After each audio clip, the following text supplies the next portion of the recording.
दोस्तों, मैं कमांडर सुधीर कुमार, एक इंडियन नेवी का वेटरन, आपके लिए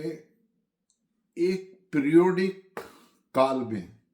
मैं नेवी के बारे में आपके लिए कुछ ना कुछ लेकर आता हूं, जो हमारे कॉमन मैन, जो हमारी जनरल पब्लिक है भारतवर्ष की, हमारे जो लोग हैं गांव तक, हमारे जो बच्चे हैं वो एक तरीके से नेवी की तरफ आकर्षित हो सके, नेवी को ज्वाइन कर सकें, नेवी के बारे में जान सकें। तो मैं आपके साथ में एक बिल्कुल साधारण भाषा में, कोई टेक्निकल बड़ी बड़ी बातें ना करके, कोई टेक्निकली बड़े शब्द ना प्रयोग करके, वो बिल्कुल शुद्ध हिंदी में और आसानी की इस भाषा में आपको नेवी के बारे में बताता रहता हूँ। इंडियन नेवी में अभी एट प्रेजेंट जो है ना, करीब वो 150 के करीब शिप है।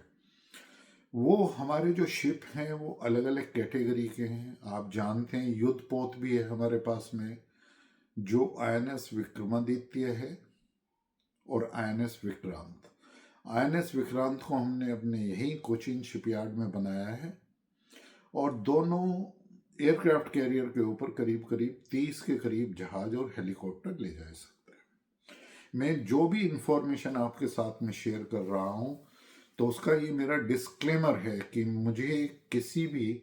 जो स्ट्रेटेजिक या टेक्टिकल या किसी के बारे में भी ऐसे जो चीज़ें हो रही हैं वो नहीं पता है।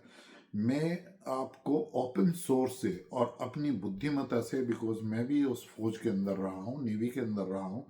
तो आपके समक्ष ये इंफॉर्मेशन शेयर कर रहा हूँ। तो फिर युद्ध पोत के बाद में जो हमारे विमान वाहक पोत हैं, उसके बाद में आती हैं हमारे डेस्ट्रॉयर्स। तो हमारे पास में करीब 13 से 14 के करीब डेस्ट्रॉयर हैं, और ये डेस्ट्रॉयर जो हैं वो सबसे ज़्यादा इनके ऊपर वेपन्स होते हैं। इनके ऊपर वेपन्स जो हैं, जैसे एयरक्राफ्ट कैरियर के साथ में एक पूरा फ्लोटिला चलता है कि उसके साथ में कुछ डेस्ट्रॉयर होंगे, कुछ फ्रिगेट्स होंगे, कुछ एंटी माइन शिप होंगे, कुछ ASW anti submarine warfare ship होंगे, कुछ फ्यूल रिफ्यूलिंग के लिए टैंकर होगा, उसके साथ साथ कुछ कन्वेंशनल सबमरीन होंगी, और उसके साथ में एक न्यूक्लियर सबमरीन भी हो सकती है। और सभी शिप पर जो है ना, काफ़ी शिप पर जो है ना वो हेलीकॉप्टर्स हैं, और एयरक्राफ्ट कैरियर के ऊपर जो है ना वो ड्रोन्स भी हैं, और वो एरोप्लेन्स भी हैं। और उसके बाद में जो हमारा एक डेस्ट्रॉयर है, उसके पास में एंटी सबमरीन वारफेयर की कैपेबिलिटीज भी है शिप के अंदर लगी हुई, चाहे वो टॉर्पिडोज के तरीके से हो, या गाइडेड अंडर वाटर मिसाइल हो, या टॉर्पिडोज हों, या डेप्थ चार्जेस हों उससे ड्रॉप करने वाले, या फिर जो हेलीकॉप्टर से संकीन डोनार लेके वो सबमरीन को ढूंढने की क्षमताएं हो शिप के ऊपर से उड़ के, या मिसाइल्स को धोखा देने के लिए शेफ सिस्टम, या बहुत ही तेज गति से फायर करने वाली जो है ना बुलेट्स हैं, करीब 6000 बुलेट्स पर मिनट की स्पीड से, इस तरह की एंटी एयरक्राफ्ट गन्स हों, या फिर सरफेस टू एयर मिसाइल्स हों, सरफेस टू सरफेस मिसाइल हों, सरफेस टू लैंड मिसाइल्स हों। इन सभी तरह की मिसाइल्स जो है ना, उसमें हमारे सभी नेवी के शिप ब्रह्मोस से हैं, और फिर बाराक मिसाइल से। बाराक मिसाइल भी एक सुपरसोनिक मिसाइल से, और ब्रह्मोस जो है वो हमारी सुपरसोनिक मिसाइल से बहुत ही प्रिसीजन के साथ में, वो 300-350 किलोमीटर की। और अभी हमारे पास में ब्रह्मोस जो है उसकी हम एनजी करके जो है ना, नेक्स्ट जनरेशन या ब्रह्मोस में जो इम्प्रूवमेंट कर रहे हैं, उसकी रेंज को 800 किलोमीटर तक हम बढ़ाने जा रहे हैं। डेस्ट्रॉयर के बाद में आते हैं फ्रिगेट, जो हमारे पास में 18-20 के करीब हैं। और फ्रिगेट्स भी एक बहुत ही वर्सेटाइल, स्लीक, स्मार्ट प्लेटफॉर्म है, जिसमें स्टेल्थ कैपेबिलिटी डेस्ट्रॉयर में बढ़ाई जा रही है, पर फ्रिगेट में स्टेल्थ कैपेबिलिटीज काफ़ी हैं, और इस पे डिफरेंट क्लास ऑफ वेपन्स का भी पंच है, और सभी पे करीब करीब जो है ना वो हेलीकॉप्टर का प्रोविजन किया गया है। और इसको सपोर्ट देने के लिए जो युकाओ हैं, और एक तरीके से आईएसआर, जो बड़े बड़े वो हैं हमारे पास में अवैक्स जो हैं, वो एक तरीके से सर्वेलेंस करने के लिए, रिकॉग्नाइजेंस करने के लिए जो हमारे पास में प्लेन है, एयरक्राफ्ट्स भी हैं, और हर एक तरीके के हमारे पास में अपने इंडिया मैन्युफैक्चर, इजराइल मैन्युफैक्चर, वो हमारे पास में एक तरीके से ड्रोन्स या यूएवीज, अनमैन्ड एयर व्हीकल्स भी हमारे पास में हैं, और उनकी सभी की क्षमताएं जो है ना प्रूवन है। फिर फ्रिगेट के बाद में आता है हमारे पास में एक तरीके से लैंडिंग क्राफ्ट भी है, सबमरीन रेस्क्यू व्हीकल भी है, ऑयल टैंकर भी हैं, जिससे शिप्स की कैपेबिलिटी जो है ना ब्लू वाटर नेवी वो कहीं पे भी जा सकते हैं, वर्ल्ड में सेल कर सकते हैं, और उनको बीच बीच में रिफ्यूल किया जा सकता है। उसके साथ साथ हमारे पास में एंटी सबमरीन वारफेयर के शिप्स हैं, वो भी काफ़ी मेरे ख्याल से 8 से 12 के आसपास हैं, और अभी नए भी बन रहे हैं।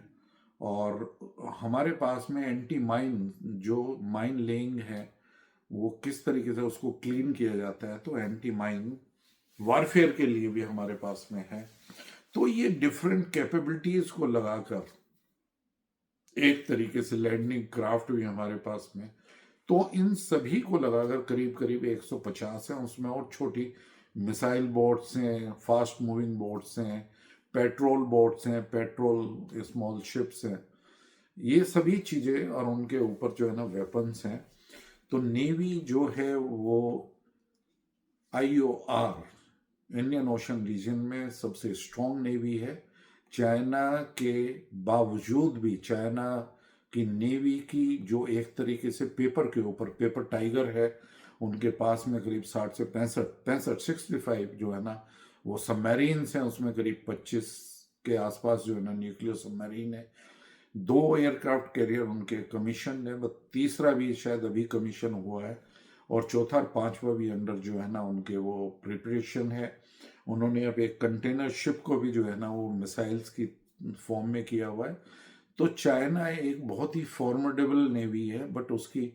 जो है ना वो वॉर प्रूवन एक तरीके से नेवी नहीं है, और हमारी नेवी ने अपनी क्षमताएं जो है ना वो 1971 वॉर में अच्छी तरीके से दिखाई है,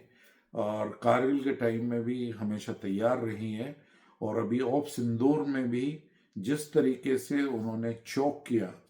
IOR में, पाकिस्तान के जो है ना इनटेक जो शिप आ रहे थे एक तरीके से टर्की से कुछ युद्ध का सामान लेने के, उसको किस तरीके से रोका गया, ब्लॉकेड को इंश्योर किया बगैर फायर किए हुए। तो navy is looking for an opportunity, और जहाँ पे ऑप सिंदूर का यदि एक्सटेंशन का होगा तो मेरे दिमाग में कोई भी संदेह नहीं है कि वो अटैक शायद नेवी से ही हो। तो नेवी ने अपनी क्षमताएं 1971 वॉर में जिस तरीके से दिखाई थी, 4 दिसंबर की डॉन में सुबह ही सुबह जो है ना मॉर्निंग में हमारी मिसाइल बोट्स ने किस तरीके से उनको टॉम कराची के पास तक ले गए, फिर फास्ट स्पीड से जाकर जिस तरीके से उन्होंने कराची में पाकिस्तान के युद्ध पोत को डुबोया, एक मर्चेंट शिप को डुबोया, जिस तरीके से वहाँ की रिफाइनरीज में आग लगाई।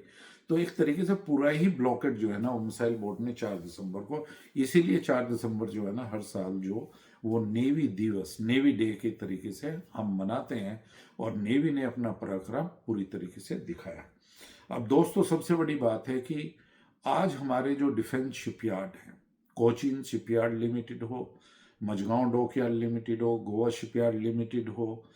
हिंदुस्तान शिपयार्ड लिमिटेड हो विशाखापत्तनम में, या फिर GRSC garden reach ship repair yard हो, रिपेयर सेंटर जो कैलकाटा में, ये सभी शिपयार्ड अपनी क्षमताओं के अकॉर्डिंग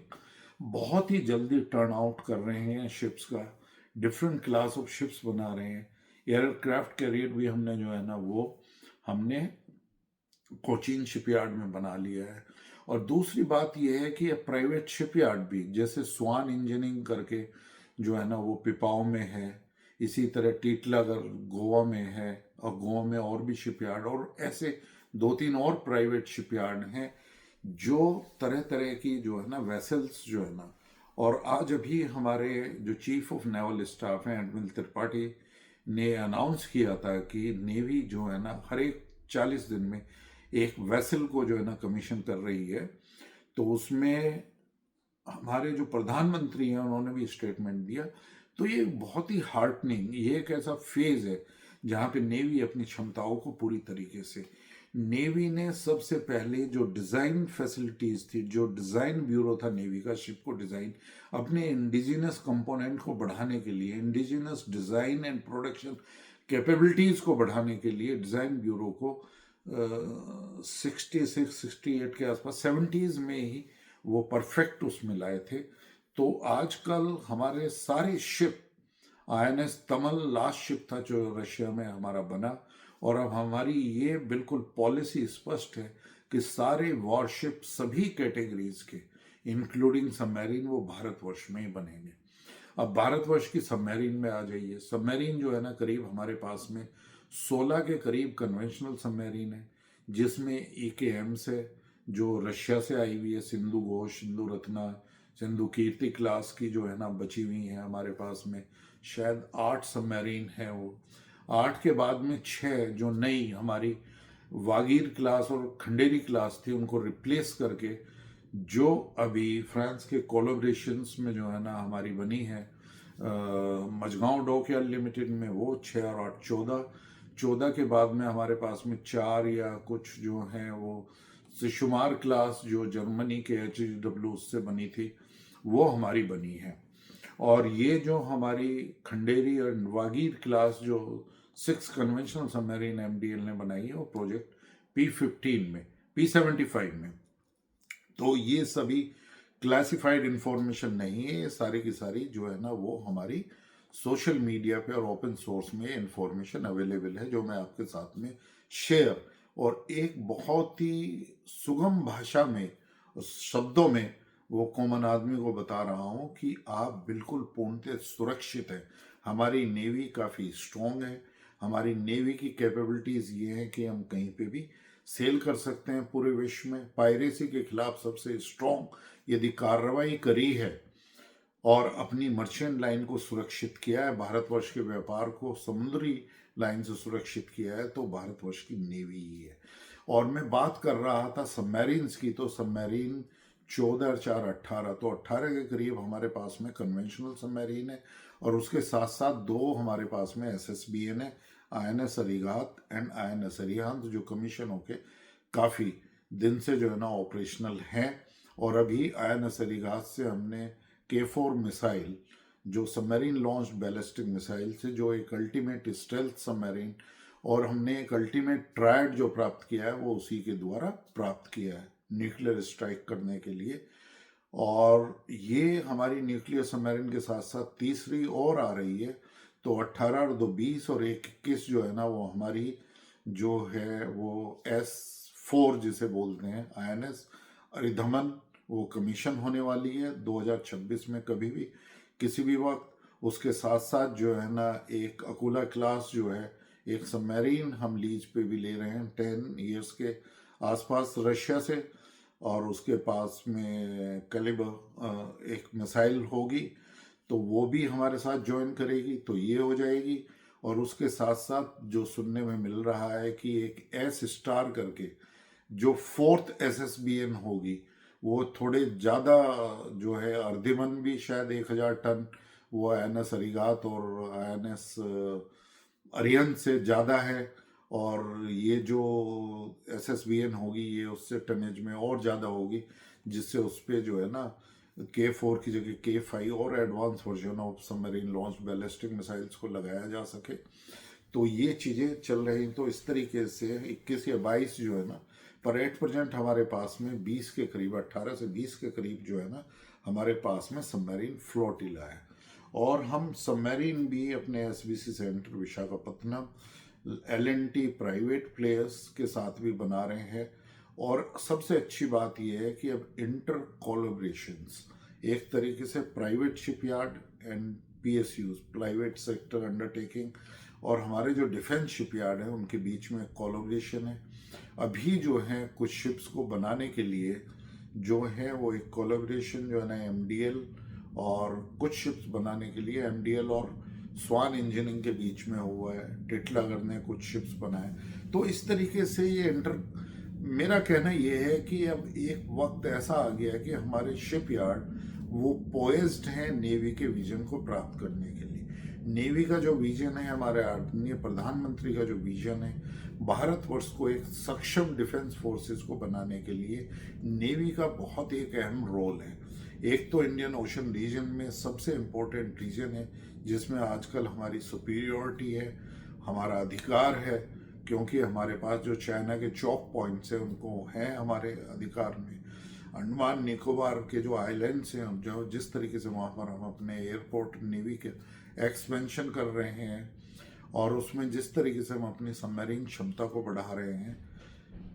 या दूसरी शिप बिल्डिंग कैपेबिलिटीज को बढ़ा रहे हैं, तो उसका यही है कि हम इंडियन ओशन रीजन को बिल्कुल सेफ रखना चाहते हैं और हम अपने पूरे सी ट्रेड, क्योंकि 85 to 90% ट्रेड जो भारतवर्ष का है वो सी रूट से ही होता है, वैसे तो पूरे विश्व का, और पूरे विश्व का करीब 65 to 70% जो है ना इस रीजन के थ्रू जो है ना पूरे वर्ल्ड का मैरीटाइम ट्रेड होता है।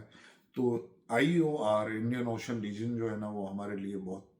इम्पोर्टेंट है। वैसे तो अरेबियन सी और बे ऑफ बंगाल में भी हमारी जो है ना काफ़ी प्रजेंस है, और वो हम एक तरीके से यदि हम डेटरेंट हैं किसी के सामने, चाइना के सामने, तो भारतवर्ष ही है,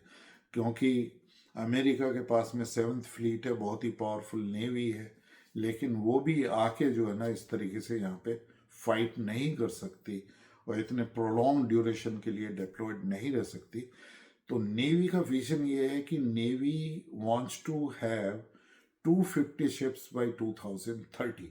और जैसे मैंने बताया कि हर 40 दिन में एक नया वेसल जो है ना वो इंडियन नेवी कमीशन करेगी। करीब 55 के करीब जो शिप हैं वो अंडर कंस्ट्रक्शन है, और मैंने रफली आपको बताया कि करीब 150 के करीब शिप है। तो यदि इतने कंस्ट्रक्शन है तो हमें डेफिनेटली कुछ यार्ड्स को इंटर कोलैबोरेशन करके, और जो प्राइवेट यार्ड्स हैं या जहाँ पे पोटेंशियल पॉसिबिलिटीज़ हैं एक्सपेंशन करने की, वो बहुत तेज गति से हमें आगे बढ़ाना होगा। इन सभी शिपयार्ड की पूरी कैपेबिलिटीज़ को इन सिटियों बढ़ाना होगा या दूसरी जगहों पे जल्दी से जल्दी बढ़ाना होगा, क्योंकि मर्चेंट शिप को बनाने की भी हमारी कवायद और जो एक तरीके से हमारा एनफोर्समेंट और जो जिस तरीके से आदरणीय प्रधानमंत्री जी का विजन है कि 2035 तक we must be among first 5 nations to make merchant vessels. So we are no more doing leapfrogging, but we are doing exponential jump in every field. The same is Navy. Navy में दोस्तों आपको ये देखना होगा कि आज हम सब तरीके के शिप बना रहे हैं। अभी हमारे जो आगे प्रोग्राम है वो मैं आपको गिना रहा हूँ कि नेवी के अंदर जो अभी प्लान है नेक्स्ट 5 ईयर के लिए, उसमें करीब 8 से 8.5 लाख करोड़ का पैसा जो है ना वो लगने वाला है, और 8 से 8.5 लाख करोड़ का यदि मैं कर रहा हूँ तो करीब करीब $1 ट्रिलियन के आसपास जो है ना आप देखिए कि वो आप लगाइए कि 1 लाख करोड़ रुपए में, मतलब यदि मैं 8.5 लाख 7 से 8.5 लाख करोड़ के बीच में नेवी का बात कर रहा हूँ, 5 हो सकता है कि 5 से 7 साल हो जाएं जिसमें एलोकेशन हो, तो वो इसलिए हो रहा है। और 1 लाख करोड़ में करीब मैं काउंट कर रहा हूँ 12 बिलियन, तो 12 को 8 से यदि आप करेंगे तो इट बिकम्स 96, तो it is near about $1 trillion in next 5 to 7 years. Just take that period, because we are planning to build an aircraft carrier. INS विशाल के नाम की जो है ना चर्चा चल रही है, लेकिन ये aircraft carrier double the capacity of INS Vikrant. It will be around 85 to 90,000 tons aircraft carrying capacity. Drone carrying capacity, helicopter carrying capacity will be double the same, will be the crew and other platforms, and it will be nuclear propelled, twin reactor, and probably it will be having 200 megawatt electric nuclear reactors, twin reactors, starboard and port side. So it will be a very big platform. The expenditure will be near about 1 lakh crore. Then comes P-76. P-76, the 6 conventional submarines जो AIP air independent propulsion से fit होंगी, उनको बनाया जाएगा। MDL, और MDL जो है ना, कोलैबोरेशन भी दूसरे पोर्ट्स के साथ में कर सकता है। इसके साथ साथ में यह है कि जब MDL ने कन्वेंशनल सबमरीन को बनाने के लिए कैपेबिलिटीज ऑलरेडी प्राप्त कर ली है, तो हम 75 में नंबर ऑफ सबमरीन बढ़ाने के लिए हम 3 से 6 सबमरीन और क्यों नहीं बढ़ाते हैं प्रोजेक्ट P-15 में, या P-15 वो P-75-1 के अंदर हम ये 3 से 6 और बढ़ाएं। यदि हम 3 से 6 बढ़ाएंगे तो इसमें भी जो है ना करीब 25 से 30 हजार करोड़ के आसपास खर्च हो जाएगा, और जो AIP हैं वो करीब 8 से 10 हजार करोड़ 6, तो करीब 55 से 60 हजार करोड़, तो फिर 1 लाख करोड़ इन 2 प्रोजेक्ट की तरफ चला जाएगा। फिर अभी हमने जैसे बताया कि एक बिगर टनेज की SSN S star under construction है, वो आएगी। 2 से 3 बिलियन डॉलर वो लीज आउट कर रहे हैं हम, जो रशिया की अकुला क्लास सबमरीन आ रही है उसके लिए। लेकिन 10 SSN भी अप्रूव हो गई हैं। एक SSN का जो वेट है वो उम्मीद करी जा रही है वो 10 हजार टन से ऊपर ही रहेगा, तो हो सकता है कि 12,000 टन या 14,000 ton. We must have the maximum ton is possible, जो डिज़ाइन करके उसके लिए रिएक्टर भी जो है ना 200 मेगावाट का होगा, जैसे INS अरिहंत, और इसमें शायद हो सकता है वो 85 से 100 मेगावाट का हो। तो जो ट्विन जो रिएक्टर जो है ना उन सबमरीन SSN के लिए, जो attack submarine, attack nuclear submarine बनेंगी आगे, जो 10 की शायद क्लियरेंस जो है ना कैबिनेट कमेटी ऑन सिक्योरिटी ने दे दी है, तो उनका जो वजन है वो 10,000 12,000 टन से ज़्यादा हो सकता है, 14-16 हजार टन तक भी हो, जिससे जो है ना कम से कम मिसाइल ट्यूब्स को ले जाने की कैपेसिटी K5 या K4 की उनके पास में कम से कम 24 से 40 तक हो सके, या हो सकता है कि 50 तक भी हो सके, जो MIRV से फिटेड हो। तो ये सारी की सारी चीज़ें है ना वो बोर्ड पे हैं। लेकिन मेरा कहने का है ये कि इनकी जो कॉस्ट है वो 10 से 12 हजार करोड़ आएगी, तो फिर इन 10 सबमरीन का फिर 1 लाख करोड़, तो करीब ये हो गया है 3-3.5 लाख करोड़ जो है ना, जो प्रोजेक्ट अभी तक मैंने आप बताए उसके उसमें। तो फिर 76 P-76 में एयर इंडिपेंडेंट प्रोपल्शन से 6, तो 6 की जगह उनको भी बढ़ा के 10 किया जाएगा, और अटैक सबमरीन को भी कम से कम इंडिया का जो प्रपोजिशन है उसको बढ़ाकर 2047 तक मेरे ख्याल से उसको बढ़ाकर भी 10 से 20 किया जाना चाहिए। और फिर हमारा जो डेस्ट्रॉयर है, वो जो नेक्स्ट जनरेशन डेस्ट्रॉयर्स बन रहे हैं 4, उनमें उनको बढ़ाकर 6 भी किया जा सकता है, और हर एक डेस्ट्रॉयर जो है वो हमें 15,000 के करीब कॉस्ट पड़ेगी, और इनको भी न्यूक्लियर प्रोपेल्ड बनाया जाएगा। उसके साथ साथ जो है ना 4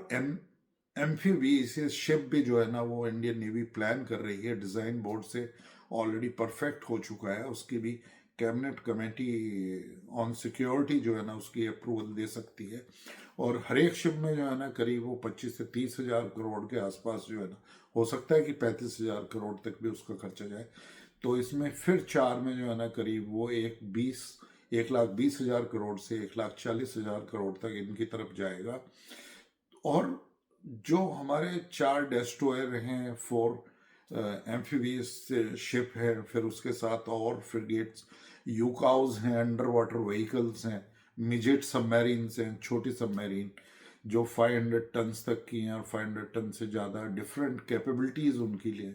फिर मिसाइल ट्रैकिंग शिप्स हैं, स्पाई शिप्स के नंबर भी जो है ना वो बढ़ सकते हैं, जिस तरीके से चाइना के काफ़ी नंबर हैं। और फिर नेवी में जो इंडक्शन है वो एवेक्स की करीब 20 की ज़रूरत है, कम से कम 20 से बढ़कर 30 हो जाए तो और ज़्यादा, उसको भी हम प्रिक्योर कर रहे हैं, और उनको इंडिजिनस इक्विपमेंट से। सबसे बड़ी बात यह है कि मेक इन इंडिया के तहत जो इंडिजिनस कंपोनेंट है वो नेवी में काफ़ी है। तो मेरा मानना ये है कि कम से कम 7 लाख से लेके 8.5 लाख करोड़ रुपया अगले 5 से 7 साल नेवी के लिए प्रोविजन किया जा रहा है। और ये मेरे ख्याल से सबसे बड़ा जंप डिफेंस स्पेंडिंग में है। उसका इसलिए है कि भारतवर्ष पूर्णतः सेल्फ रिलायंट होना चाहिए डिफेंस टेक्नोलॉजी के अंदर, डिफेंस वेपन प्लेटफॉर्म्स के अंदर, सो दैट हम किसी भी देश को जो है ना वो सरप्राइज कर सके अटैक के द्वारा, अपनी स्टेल्थ कैपेबिलिटीज के द्वारा, अपनी डीप टेक के द्वारा, अपने सारे सॉफ्टवेयर और सारे वेपन्स को एडवांस करने के लिए, इंटीग्रेट करने के लिए सारे प्लेटफॉर्म्स को जो हमारी कमांड, तीनों हमारी आर्म्ड फोर्सेस की कमांड्स हैं जिनको ऑलरेडी हम इंटीग्रेशन कर चुके हैं, उसको स्पेस कमांड के साथ में, स्ट्रेटेजिक फोर्सेस कमांड के साथ में किस तरीके से इंटीग्रेट करना है, ये डिफेंस सिस्टम के साथ कैसे इंटीग्रेट करना है, ये सारी चीज़ें जो है ना नेवी में पूर्णतः एक तरीके से साइबर वॉरफेयर, इंफॉर्मेशन वॉरफेयर और किस तरीके से साइबर वॉरफेयर को जो है ना फाइट कर सकते हैं, इसमें नेवी काफ़ी एक्सपर्टीज जो है ना वो प्राप्त कर चुकी है।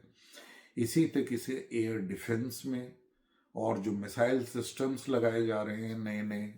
और जिस तरीके से सबमरीन लॉन्च बैलिस्टिक मिसाइल्स को कैसे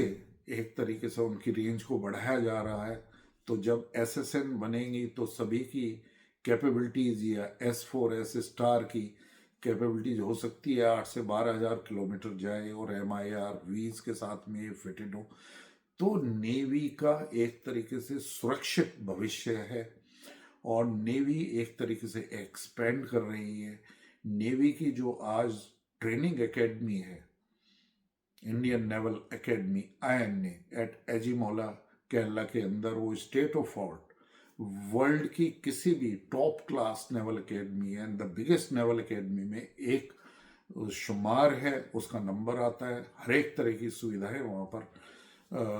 ऑफिसर्स कैडेट्स के लिए दी गई हैं,